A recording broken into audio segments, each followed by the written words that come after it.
listen, we're both old school horror fans. We love the 80s slashers, the 70s slashers, the 90s slashers. Not too many 2000 slashers when I think about it, but at a certain point, we have to get with the young, out with the old, in with the new. We have to realize there's a renaissance going on in the horror genre, and what the young folks are telling me is that we have to elevate to the elevation of the horror genre. Are you as confused as I am right now? Because this is what the young folks are telling me. They're talking about we have to get in an elevator, we have to go to the 4th floor. There's no 4th floor. I don't have an elevator in my house. I don't know what's going on, I Nick. think I know what they want. They want us to play the elevator game and find out if we actually reach hell by the end of it. Yeah, and I think we have to go down the elevator to get to hell, but I prefer to go up because I wanna avoid hell. So the But way the game works is you get in, you push one floor, then you push another, then you go back up, then you go back down, then you go back up, then you go back down, and it's supposed to take you all the way to hell after a while. I don't know the floor numbers. I know one of them is 13, and that's kind of impossible because most hotels don't have a 13th floor anymore. Or technically they do, they just skip from 12 to 14. as long as we don't end up in room 1408, it's all good. Now I'm Okay, so pretty sure no hotel has that room number anymore. well, if you see Samuel L. Jackson, just run the other direction. How about that? I think he's actually the bad guy there. Yeah, for sure. Well, okay, the point being, this year, 2024, we made a note to ourselves to add in a little bit more newer horror movies to see what we're missing on, or see if that we are correct in our original idea that we should just stay with the old school horror. So there's no better representation of modern horror than the A24 films, which I've been pretty hesitant. I mean, I've seen one or two of them, but mostly I've stayed off the train. Nick, did you first, are you like me? Like this is the first time seeing X. So did you watch it when it first came out, or were you slow to come aboard the X train? My introduction to A24 is not Has Been Hotel, which I'm sure some of our fans probably think. It's actually the fact that I was in Walmart. I Okay. was I was at the DVD section. I went to the $750 bin and grabbed Oh, whoa, whoa, whoa, whoa, whoa! Slow down. Wait a minute. what? Now, me and all the viewers, we know about your excursions to the $5 bin. Are you suggesting there's also a $7.50 bin at Walmart?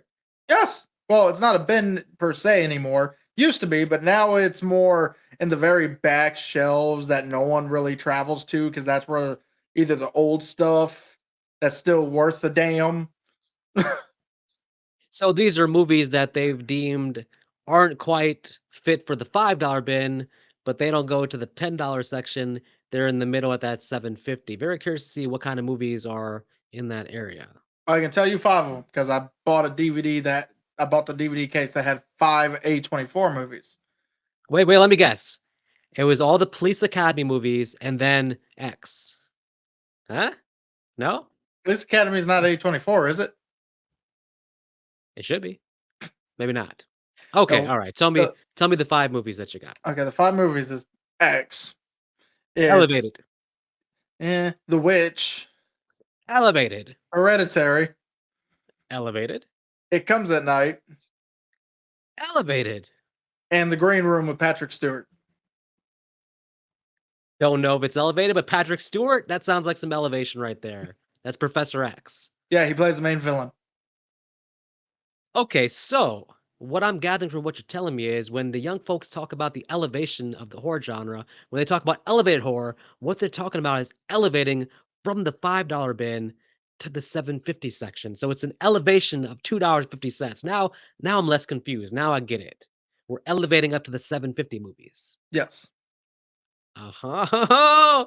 We're making progress, Nick. We're no longer horror dinosaurs. We're coming to the new age, new ideas, new things going on. I'm happy. Speak for yourself. I still got gray coming in my beard. Hmm. Nothing wrong with that. I'm more and more each day looking like a fat Sean Connery. There's nothing wrong with Sean Connery. Oh, I can't even do my Sean Connery accent anymore. That shows how old I'm getting. I used to be able to do accents, and I can't do Connery. So When could you ever do accents? high school. It's been a while. Damn, that's like 40 plus years, hasn't it?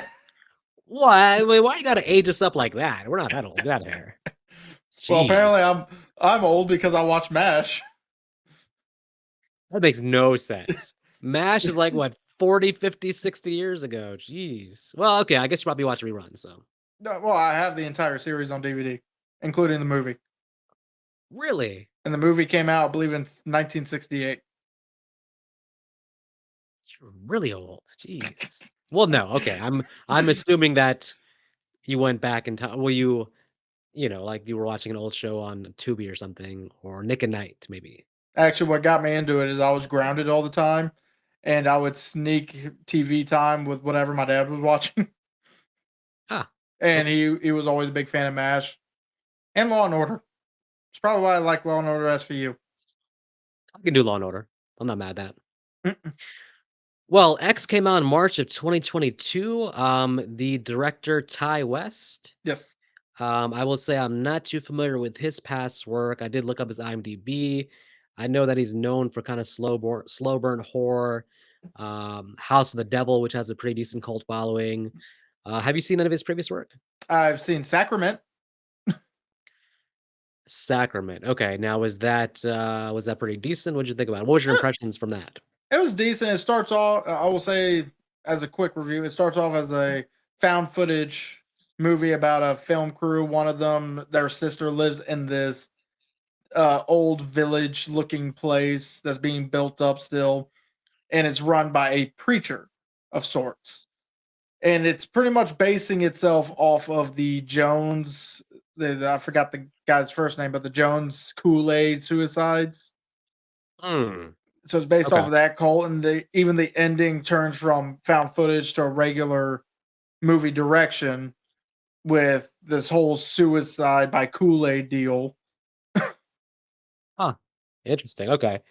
Okay, yeah, so, but Ty West, he has a pretty good cult following. I think obviously he's responsible for this and then Pearl. Um, the movie X, I mean, it had some buzz when it first came out, and essentially they greenlit the prequel pretty quickly. I mean, the movie hadn't came out yet, and A24 already gave Ty the license to go ahead and film the prequel, which, Mia Goth they were in New Zealand, and he said, "Hey, do you wanna stick around to the prequel?" She was down for it, she was game, so the prequel came out in the same year, I believe, as this, X, and then we're getting a 3rd movie, not Maxine, Christine not Christine, but Maxine, Maxine with three which I X's. I wonder who that's gonna focus on, which character? Hmm. I don't know. I mean, it's not like the name's in the title, right? It's not like Now our surviving character from this movie. His name is Maxine. yeah, and the thing too, I would say is so not only there's a lot of cult followings, I would say, going on in this movie. You have Ty West has a cult following. A24, just in general, we talk about that for a moment, that's like it's a studio, but people think like A24 like that, like their style of film, which is interesting because it's not that's not like a filmmaking company, that's not the actual director or the writer, that's just the name of the studio kinda thing. Right. But I guess all their films they have a similar feel or similar things, so people just like kinda did with Blumhouse too, they're like, "This is a Blumhouse film," but I find that Blumhouse films are all wildly different. So I don't think Blumhouse when I say Blumhouse movies, I don't think that indicates quality in the same way that people take A24 to mean like, "Oh, this is a slow burn quality, elevated horror type of deal." So that's got a cult following, and then I found out also, I think that the actress Mia Goth has a pretty She does. solid following also. Okay. So I haven't seen any of her previous work at all. So this is my first impression versus this movie. Well, same here. I know she was in a movie with Alexander Skarsgård. I think it was like a BDSM based horror movie. I don't even remember. I don't even remember the name of the movie. Haven't seen it, but I've heard that one is pretty decent. Especially Mia Goth. I mean, she's shown in this one because she actually plays two characters. She's a pretty good actress. First impression, she's solid. I think she's the highlight of this movie in terms of performance-wise. I think that the fact that they were bold enough to have her play 2 characters and she pulls it off convincingly. I would say I'm a fan, basically. I think I would, be open to watching her other movies. I think she does a great job here. I haven't seen Pearl yet. Now that's the one difference. I know that you've actually seen Pearl, right? I'm gonna save those criticisms for that review. Okay, well, that gives a hint how you feel about Pearl. I haven't seen Pearl, but I've heard that she's actually also gives a great performance in Pearl as well, which I would guess so. So, but anyways, let's get into our review of X. Let's get into the elevation. Let's get in the elevator and go up to the 13th Well, I floor. will tell you this: the first thing I noticed about this movie, Brittany Snow's in it. Ah, Brittany Snow of Pitch what Perfect. fame? Pitch Perfect. Yes, Okay, you big fan of Pitch she Perfect, was are the redhead. Yes, I am actually. I love Oh, parts 1 and 2. The third one can disappear. Uh, this is the kind of movie where I feel like, unfortunately, I wish I would have seen it sooner because I'm clouded a little bit with high expectations because you hear so much hype about something that you got to try to train the brain to still go in there with no expectations, just take it for what it is. But you hear so many good things. Think I'd maybe did a decent job of like keeping a level playing field and not getting the hype up a little bit. But it's tough. It's tough. It's when a movie gets hyped, it's tough to treat it fairly. But I'm gonna try. I'm gonna try. well, I will say, I at least told you that it was pretty decent. Oh, But yeah, no. What you told me wasn't the thing. The thing was more just over the last couple years, you've heard so much about well, it. yeah. But there is one other thing I want to mention is I can believe this movie is made for a million, because I've actually seen a movie with better gore in this. Granted, with the killers in this one, I wasn't expecting a whole lot of gore, to be honest with you. I wasn't honestly. I was pleasantly surprised by the amount of gore you get in this movie. Yeah, same. But I've seen a movie with a quarter of this movie's budget with so much gore, so much production value. Sure, the movie looks ugly, but it's supposed to. And at the same Does it time, have does it have clowns in it? yes, Alright, I'm already on board, and so I'm in a clown already mood, on I'm board. okay. You've been refusing to watch it for a while now. Oh, wait a minute. Are you talking about that damn Terrifier. Terrifier? Yes. Oh, god. Did I just endorse Terrifier without even knowing about it? Yes, you did. I meant fun clowns, not this Art the clown, Clown so is fun. There's a reason why they well, call I'm him Art. not for his victims. Well, his victims is the art. Well, alright, well, Nick's a big Terrifier I fan, am. person. I'm excited for part 3 coming out this year. One of these days, he's gonna make me watch it. 1, 2 is it 2, like, 2.5 hours long? Yeah. Oh, god. Well, listen, I've committed to new horror movies, and that is a new horror movie, so I must bite the bullet and accept that that's gonna be a part of my life, Terrifier, pretty soon, but not yet. No, Today, we're focusing on X, which also has, Jenny Ortega. Jenna Ortega, yes, and this is like the second role I've seen her in, because the first role I've seen her in was the babysitter killer queen. I saw her in that before Scream, but I didn't remember her really until I think Scream is where I kinda really paid attention to her, and then I think Wednesday is where she kinda took off into becoming known as, like, a big time scream queen because she's obviously a huge fan of horror movies, so she's done, like, a lot of horror this early in her career. Yeah, she is definitely a fan of horror. I mean, she's now co-producing Wednesday season 2, and her whole thing is she wants to take Wednesday season 2 to a more horror route. She wants to take out the Nice. comedy. She wants to take out the love triangle. She wants to keep it as a horror. So we'll see how that goes. I'm actually excited because I like straight horror. I don't care too much for comedy in my horrors. Personally, I'm super excited to see her in Scream set oh She damn. ain't in that no more. She made a good move. Alright, well, listen, if she has to go, it's okay. I think the movie can still be carried by Melissa Nope, she was fired for some bullshit, I should mention, but she was fired. Sydney? Possibly they have to pay her the money though.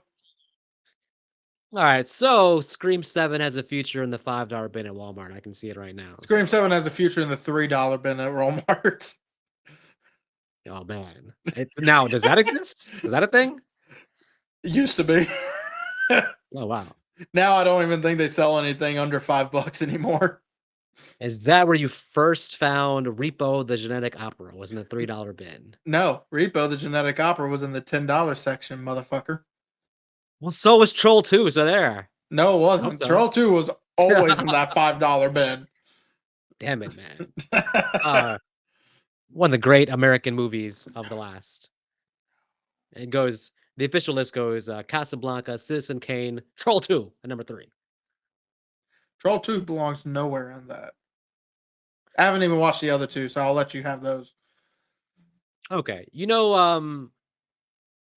Immediately X reminds me of you can't help but think of Texas Chainsaw Massacre, especially these opening scenes. It has that same kinda driving down a country road feel.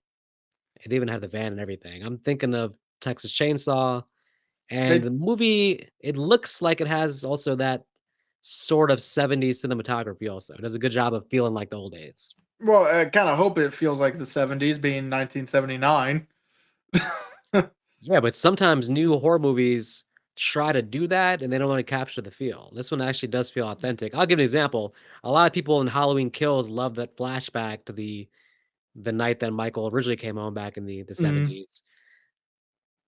I don't think it captured the '70s at all in that flashback. I felt like it was new actors cosplaying the '70s, but this felt like actually, it felt like I was watching Texas Chainsaw from back then, so Unfortunately for you, this is not Texas Chainsaw, so there is no chainsaw. damn it, man. What What? it is you got a movie about a sexually deprived 80-year-old woman going around killing anybody that does not sleep with her. Yeah, it's funny, the first half of the movie I'll go ahead and throw out my main criticisms of the movie, and I don't want before the new age elevated fans jump on my head, I'm not saying that I don't like the movie, but I'm gonna be completely honest about this first watch and how I felt. The Don't watch it movie's with your billed as dad. don't watch it with your parents. Don't watch it with even with your roommates. Just, be conscious of there's gonna be a lot of sound coming from this movie that might be a little bit uncomfortable.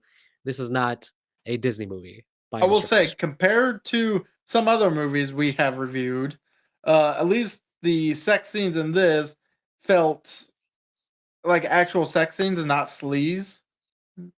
Clearly talking about Friday 13th Part 5, A New Beginning. Yes. Yes, I Yeah, am. that was just gratuitous. This at least has the sexes interwoven into the plot to where you have to have it and it goes with the character, so there's a purpose to it. It's not sort of just the director used to be a porn director like in A New Beginning. Damn it, man. Um, well, okay, you're right. The my criticism is that the first hour of the movie, because I think you coined I or you chalked the first death at about an hour in. Yeah, that's actually when I paused the movie right after that first kill, and it was right at an hour. Now, I'm not against slow burn. I know that part of the elevated horror and a part of what people like about modern horror movies sometimes is the slow burn. And in fact, one of my favorite horror movies is the original Halloween, which is absolutely a slow burn. And similar to this, I don't think any kills in the first Halloween really per se until about an hour in is when things stuff starts going down basically. So I don't need like death spread out throughout. I'm cool with getting character development, getting a slow building tension. Um, the first hour of this movie, I would say, is all character stuff. I would say there's really no horror elements almost at all. There's maybe slightly here and there, but there's really not much tension. Um, The old man was creepy. th- there's some creepy stuff for sure. So I'm not the biggest fan of the first hour of the movie. I will say I'm for e- I'm entertained and I'm along for the ride. I'm curious to see what happens, but I did find myself getting a little bit restless with feeling like nothing was happening plot wise for the first hour. Well, I will say this for me when it comes to the first hour, I feel like they're setting. You already mentioned it, setting up the characters, but I also think they're setting up kind of a morality type question. Like, are these people because they are in the profession they're in? Are they good? Are they bad? Or are they just there to live the life the way they feel like they want? I wouldn't say should because society frowned it upon that back then, but the way they want, you know, at the same time they're making money, they're giving some form of entertainment. So it's more a morality question because even the villains start killing them half because of that morality. Yeah, the movie has some good themes going on. I think that if the movie was just slow without the deeper messages, then I would be like, "Oh, this is kinda boring without a purpose," but they are building up something here, and even one of the characters early on, the guy that wants to be a filmmaker, he kinda speaks for the film itself when he's, like, basically saying that, porn can be, like, classy or high art too, just the way you do it. The movie's basically saying we're doing, like, a porn slasher, but we're gonna make everything or we're gonna dress it up so nice that it's, like, elevated high art.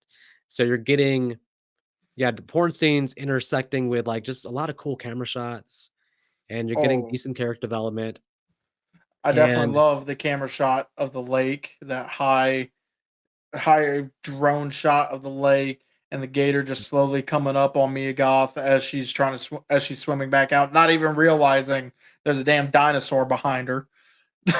freaking gators, man. I hate gators. I don't trust a gator to save my life. They're just sea puppies. They come at you, just boop them on the nose. They'll be. Sea puppies! Evil sea puppies with they're, bad intentions. they're just swamp puppies. They're fine. No, no, no gators. All Not gators. no. Um, All the gators. yeah, and so I think that, I think, hey, to your point, the characters I think are all relatively good people in the movie. There's nobody in the movie that feels like they're just all in out like a straight human villain, outside of obviously the older couple. But of the filmmakers here and the actors, they're all pretty likable and their interaction's pretty fun. So it's slow burn, but it's not full on boring, I would say. Right. So it does enough to keep your interest and there's a mystery element too because you are wondering like, "Hey, what's going on with this old woman, this old couple?" You know shit's about to hit the fan eventually, it's just about when it gets there. I don't agree with how long it takes to get there. I feel like that first hour of the movie could have been condensed to maybe 35, 40 minutes, and you could have had a full, like, 1 hour of action afterwards. But I'm still I was still intrigued, and I was still held by the mystery of wanting to know what happened. Well, to be fair, I will say that the issues really come around the end of this hour mark when RJ's girlfriend, played by Jenna Ortega, her name is Lorraine, she now wants to actually have a role in said movie after their whole morality talk. So, This is art, this is the scariest part of that first hour because if you're the boyfriend there, this is like the worst nightmare as a boyfriend you could possibly have. You've brought your girlfriend along with your filmmaking journey to a porn set, and you've sparked the idea in her brain that she wants to do a scene in the movie, and you gotta quickly has to be like, "Listen, this movie's," which is he does a funny thing too, he's like, "You can't change the movie halfway through." And again, speaking for the film itself, because 'cause we're right about to get into, like, the horror part of the movie. So it's like a little there's a meta thing going on there too, but yeah, this is one of the worst nightmares well, possible for a boyfriend. I will say, for one, it's really on him. I mean, let's look at it. He's like 35 years old. His girlfriend has to be nowhere near 20 years old at this point. You bring a young woman to a porn set with all this morality going on. If she's most likely been sheltered her whole life because they do call her church mouse the whole movie. So she's sheltered her whole life, and when she finally gets out of that shelter, starts seeing the world for what it is, she's going to be intrigued. She's going to want to actually jump in and possibly do it herself just to see what it's like, see what everyone else seems to like about it. Well, they had that debate when they're sitting around talking about the idea of like, "Hey, it's not real life. It's just a movie," and that kinda gets in her head. And what's worse is even RJ was the one saying, "Yeah, it's just a movie. There's nothing wrong with what they're doing." And then has a bitch fit when she's like, "Okay, then I want to do it." Yeah, but come on, he's being completely reasonable. It doesn't mean that you want your girlfriend to, like, suddenly be in the porn. It's like, Well, that's fair, but that's a big leap to go from to where she's telling him, "Hey, why are you even doing this movie?" to being like, "Hey, I wanna be in the movie doing that stuff." It is kind of a leap, well, I would so say. to be fair, again, there is actually a slight, I want to say a stereotype when it comes to sheltered church women that when they get out into the real world, they kind of become freaky. So they've been So so restricted that they're, like, kinda, like, let their freak flag fly once they have, like, all the restrictions taken off. correct. When if they weren't so sheltered, she probably would have already had that phase, and this would not have bothered her to the point where she may have actually wanted to try it. So, but at the same time, even RJ was defending them up until that point. It's like, well, if you had an issue with her possibly being a part of it, then you should not have defended the others. Honestly, at that point, you should have just shut your damn mouth. Well, it all leads to something we all need sometimes, which is a good cry in the bathtub. So, well, Well, I I guess. will say the reason I brought all that up is because I wanted to bring up Wayne for a second here. He's Mia Goth's fiance. And when damn RJ sitting there saying, well, my girlfriend's a nice girl. Wayne at first, I was thinking, oh, Wayne's actually going to defend his fiance. And then he Mm, goes, none of them are nice girls. It's like, oh, you're a dick. wow. That's true, yeah. Um, well, and so basically RJ is gonna take off now because this is too much for him to handle. It's time and for him to this get is the hell out of where Dodge. this is where the shit hits the fan because he kind of gives the villains now are the means to be able to do what they are going to start doing. In which case, this old woman, again, she wants sex, but she's so deprived and insane that you also find out in the sequel is she gets rejected.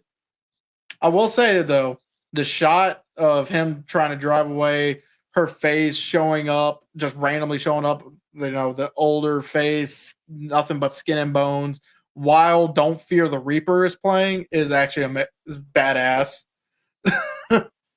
Hey, look, she just wants him to dance with her. She wants a little bit more than dancing. Well, just to start off with a dance, then we can see how the night goes, but Well, initially a dance. the night goes with a head and not the one he would have wanted. Yeah, A yeah. deheading. A really rough beheading too. Not Right, because I'm pretty sure she's using. I mean, it's a sharp knife. It has to be because again, she's an older woman. I doubt she has all that much strength to her. Because at first I was thinking, damn, is she using a butter knife? yeah, I'll say this, it's it does feel like a new motivation we haven't necessarily seen before, populated in horror in terms of, like, you have this older couple who is, one, sort of resentful of the youth. So there's, like, a message here about aging and things that you wish you could still do, but maybe you aged out of it, or health issues have aged you out of it. She's resentful of the youth, but also, you have the sexual frustration part of that as well, and then characters put in awkward sexual situations lead to bad things, okay, he was freaked out by his girl being in porn, and now she wants him to have she wants Pearl wants him to dance with her sexually, though he's like, "Oh, I don't wanna do anything like this." Thus he dies. So there's a lot of themes here about sexuality, not really ageism per se, but definitely resenting the idea of the youth that get to have what you can no longer have Mhm. because maybe you've aged out of certain things and can't experience it. So it feels like a new motivation for killers that we don't normally get. So that part of it, you can kind of, not to say you ever sympathize with the older people, but you do at least understand somewhat their mindset, although they obviously take it to extremes. And we also find out the sexual frustration comes from the fact that Howard, Pearl's husband, is afraid of if he has sex, it gets hot and heavy. He's afraid of having a heart attack and dying, which would then leave Pearl by herself. I can see where her husband is like, well, I don't want to risk it, but for her, unfortunately, that's something that she's craving and needing, basically. And if not through him, that sexual frustration is gonna be taken out somehow in the verge of murder? Well, yeah, and then after the first murder, Lorraine gets kidnapped and put in the cellar where she finds a dead body, a naked dead body. Well, they're not the first ones. You can put the pieces together that this is like a thing where people that come stay at this guest house, whatever, like that, don't always make it out fine because you already got a dead body here. And apparently what I read in the trivia section was that the, um, the face of this hippie kid or whatever like that, he's on the milk carton that, That Kid Cudi Jackson was drinks. drinking. Yeah. Jack yeah, so there's a whole, on and that's maybe like I said, I haven't seen the prequel, but I can imagine that there's a lot been going on with this old couple and past transgressions, let's say, so.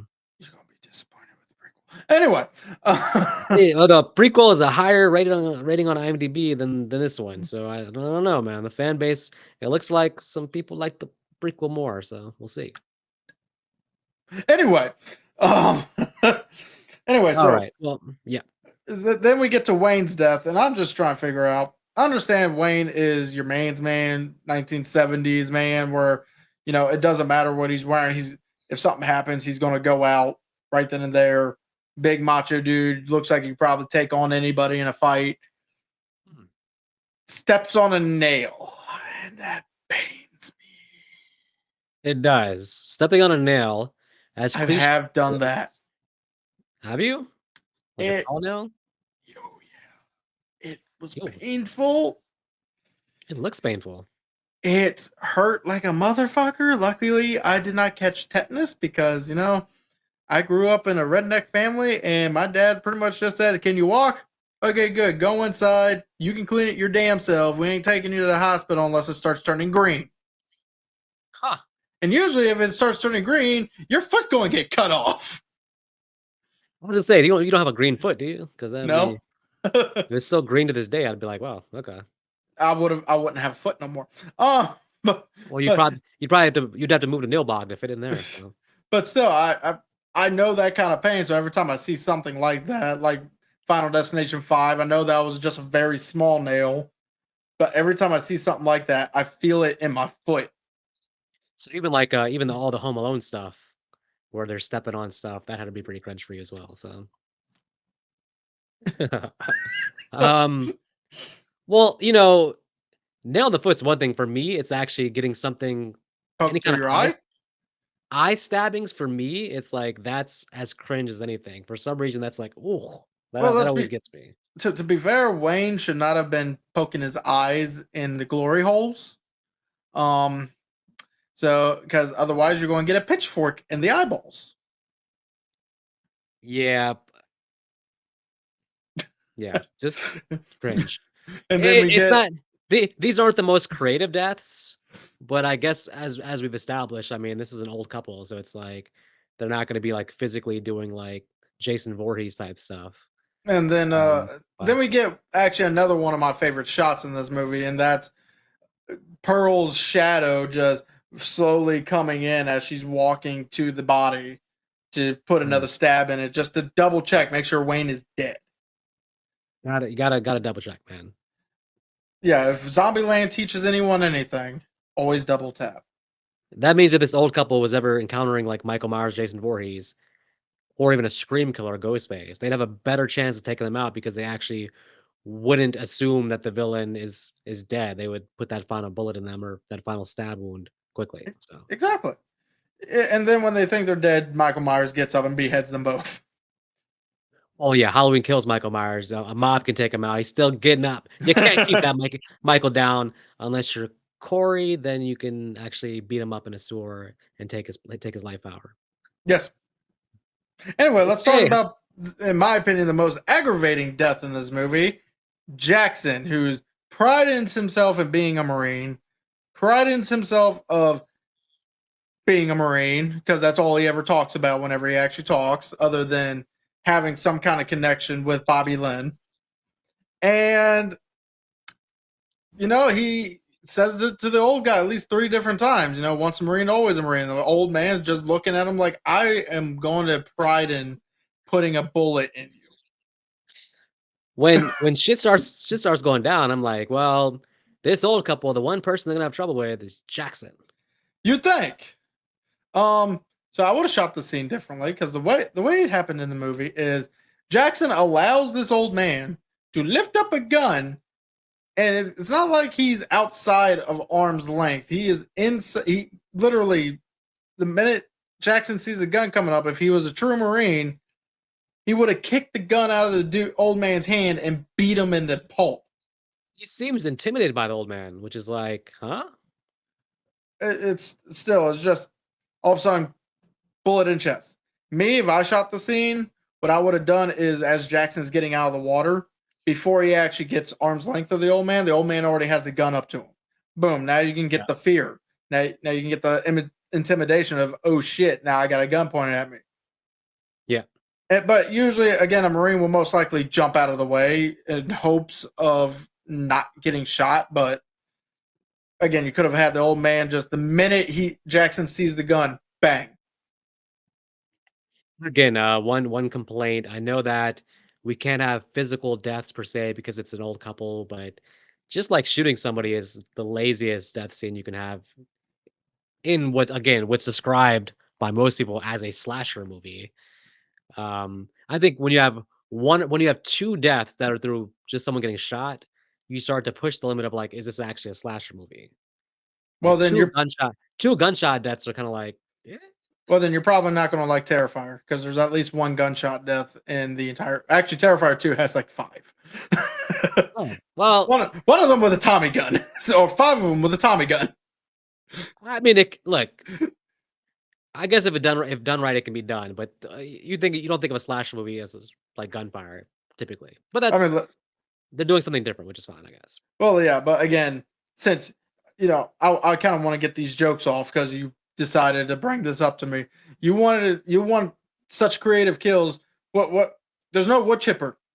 They don't have a wood chipper on the field. And also, how could this old couple push somebody into the wood chipper? Haven't you ever heard of old man strength? That's a thing. Friday the 13th is not a movie make. Old man strength is a thing. Just because Pamela Voorhees had old woman strength does not Were you gonna mean say were you about to say Pamela Anderson? I caught that. Trying to let that slide by. Is that I an was. episode of Baywatch? Get out of here. Just because Look, Pamela Anderson can jump into a freaking ocean and save your life. No, look, look, if you have one person and both old people run at them and push them, and they fall directly into a wood chipper right behind them, there's always room for a wood chipper, man. You I'm trying can't to have figure enough wood out. chipper deaths. You said run. Have you at any point in this movie seen this old couple run at all? Because they Alright, can't. light lightly saunter, lightly jog with a pushing hand out. Wood chipper, yeah. Person would move out of the way, or should, but unless it's Jackson. I mean, okay, have them chase them with the car, they're driving at them.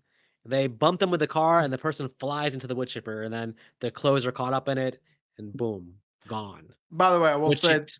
I will Wood say chip. the car that Jackson sees during his whole look through the woods for Yeah. Pearl. Keep note of that car. It comes back to play in Pearl. Oh, okay. Gotcha. The one Huh. minor detail comes back to play in Pearl.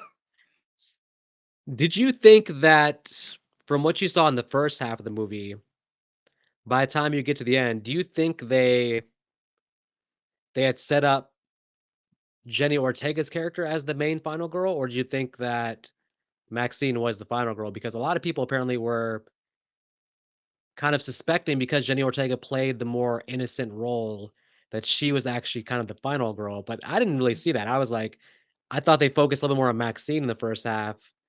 Maybe they were like co-final girls, but I didn't see Jenny Ortega as like the final girl from the first half at least. Nah, for me it was always Maxine because again, you start the movie off literally with her doing coke. The whole movie, you can also tell Pearl has a fascination with Maxine, even though same actress. So I'm assuming Pearl definitely sees herself in Maxine. but Well, I mean, literally they're the same actress, so yeah. So you got yes, my face. yeah, right. So there's that whole fascination. So it puts Maxine a little bit more safe with whatever this old couple originally was going to do. I think they were going to do like a Get Out kind of scenario where they're going to somehow get their old bodies transferred into Maxine's young body so they can survive longer. But I don't know. I guess people are thinking the idea that typically the main final girl wouldn't be like, the cocaine using porn star. It'd be like the more innocent one. So they're subverting the trope there, which is fine. I was surprised that what happened to Jenny Ortega. She Yeah, seemed she runs just out the house and gets blasted. and hey, the guy said I told her to stay in the basement. Like I mean, I mean, she was going to die anyway, so. if her and Maxine just work together there, I think they have a better chance than her being like, and then runs out and gets shot. What was that temper tantrum for? What did Maxine do to you, man? Easy. We just needed to see the shocking death of Jenna Ortega getting her face completely destroyed. Because that was hilarious. I laughed when I first saw that scene. Maxine's like, let's work together. I hate you. I don't want to work with you. Oh, man. I don't know about you, but I laughed when I saw that scene. I think it's supposed to be played for like a surprise kill laugh kind of thing. So Well, it's because the last time you see the old couple, they're having sex, and then all of a sudden, boom! The minute Jenna Ortega just runs out the damn house. Like that's the fastest I've ever seen that old couple move. Was in that bed. There's some uncomfortable stuff in this movie. I'll tell you what. They don't shy away from it. So well, just like Jenna Ortega scaring Howard to death because he has a heart attack, like he was worried about. Yep. And we're finally gonna get our John Wick style final showdown between Maxine and Pearl. Nope. At the very least, it's gonna be like Pamela Voorhees Nope. versus Alice from no, because Mortal Kombat. Scorpion versus Sub-Zero. No, I'll tell you exactly how that would go. Pearl pushes Maxine. Maxine punches Pearl's jaw off. That sounds like a jaw dropping good time. So why did they film that? So no, all that happens is you get Maxine screaming at Pearl the same thing you're hearing off the televangelist, which we'll get back to that in a second. Screaming the same words that the televangelist is saying, I have control over my own destiny or something. I believe that was about what she was saying. Or no, I get a life. I'm not going to take a life I don't deserve. And then tries to shoot Pearl. So Pearl grabs the damn elephant gun or musket. And when she shoots, because she's old, brittle, nothing but bones, she flies 10 feet in the air. Jesus. Breaks her hip. And then to end the reign of Pearl, Maxine runs over her head. Sorry, Pearl, it had to happen. I mean, you'll be back in the prequel, but you gotta go for now. So yep, and then we get our little epilogue where it come to find out the televangelist we've been seeing bits and pieces of this whole movie is Maxine's dad. I don't know why that twist was needed. Unless he's in Maxine, that twist is not needed. Surprising, but yeah, it really didn't add anything for me to know that. So like I said, unless the father ends up in Maxine, there's no point in that reveal. I will say this: the detectives are stupid. As always in horror movies. So. Well, I'm trying to figure out. This is kind of out of your way ranch home. So if they did not get a call about this massacre, what led them to decide to go there? Because it's literally the next day. It's within the 24 hours. Right. So unless Maxine told the police, what led them to go there? Because they even asked, "Hey, what do you think happened here?" It's like, well, considering how fast y'all were there, tells me Maxine told you. Which means, what the fuck are you asking that for? Someone had to call it in. You're right. So that's kind of and then of course they do a little nod. Ty West decided to do a little nod to our fans with the camera. I was like, "What do you think is on this camera?" Well, if I didn't know any better, it was some twisted fucking horror picture. It's a good fun line to go out on. That's an ad. So. It is, but at the same time, I think we have to have our cops stupid just for that line. I think the only purpose of the cops was to finish off with that line. That was all set up for just that line, I think. So, well, an hour and 45 minutes the movie clocks in that. And well, all right. Well, I guess we can jump into our final thoughts then. Oh, right. I can easily answer this one because, as many of y'all probably have guessed, when I mentioned Brittany Snow, Pitch Perfect, all that fun jazz. I picked this movie. So I'll start it off by saying, even though the first half Hey, is did you pick it because of Britney Snow? Does your probably, fandom run that deep? Man, probably. I mean, she was a redhead in Pitch Perfect, so of course I'm gonna like her. you Um, have the Pitch Perfect trilogy on Blu-ray. I only have 1 and 2 on Blu-ray. I told you don't need part 3. Um, Fair. so I will say, with this movie, it starts off slow, but that's so that way we can get to know the characters in hopes that you'll connect to the characters in some way, shape, or form. It does have a pretty good score, especially again, don't fear the Reaper with that first kill. It was actually really good. The art style for this movie is pretty good. It has a lot of good shots in it. Ty West knows what he's doing directing. Yep. There's not many negatives with this, minus if you're not into slow burn movies, you probably won't like this one. Vic may actually be lower than me with this rating because I'm giving it a 3. I can't really think of many negatives except for if you don't like slow burn, you're not liking this one. Okay, well, 3 stars from Nick Arcana. You folks, if you haven't seen too many reviews, very unique, very rare that Nick comes out firing with a higher rating on a movie than me.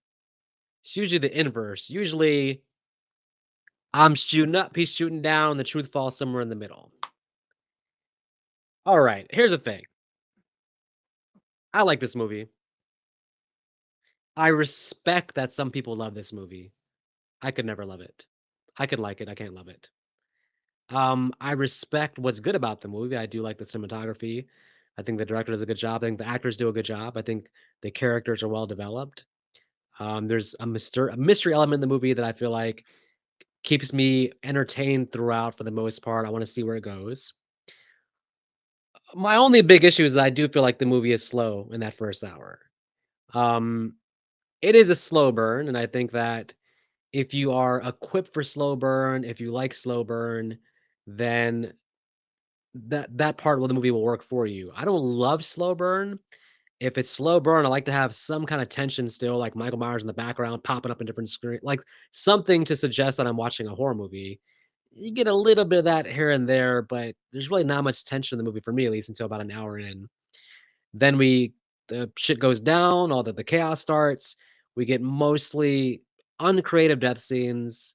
But again, I understand the story limits what you can do with the death scenes because you have an old couple who, they're not gonna do Jason Voorhees shit.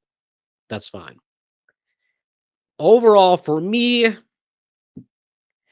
I I'm gonna rock out 2.5 stars. I think that based on the expectations, which I try to calm down a little bit, but I was expecting something more fun. The movie wasn't fun to me. If I put in perspective, something like Wrong Turn is more fun for me than this movie, and I would watch Wrong Turn again before I watch this again. But I also understand that I actually, unlike Nick, I do like humor in my movies. I do like sometimes a faster pace. I do like maybe more death spread out throughout the movie. This feels to me more like a drama with a little bit of horror thrown in, but there's really nothing scary in the movie I can say. But I'll go 2.5 stars. I think it's a decent movie. Um, I already own it. If I didn't own it, I wouldn't buy it, but I do already own it. So it's in my collection, and I'm curious to see what happens with Pearl. So I'm definitely watching that because we're reviewing that pretty soon. So, but yeah, overall, basically, not blown away, not don't love it, but not necessarily underwhelmed either. Just kind of in the middle. Feel okay about it. So And as always, y'all don't have to go home. Y'all do have to go to Chick-fil-A, get yourself some spicy chicken sandwiches, take off the pickles, and dip into that delicious Chick-fil-A sauce so you can have yourself a good sandwich. yeah, if you have acid reflux like me though, don't get the spicy chicken. Get the regular chicken because then you can actually it's better for your digestion. So yeah. Spicy is good for your digestion because it makes everything come out easier. Oh man. All right, folks. Until next week.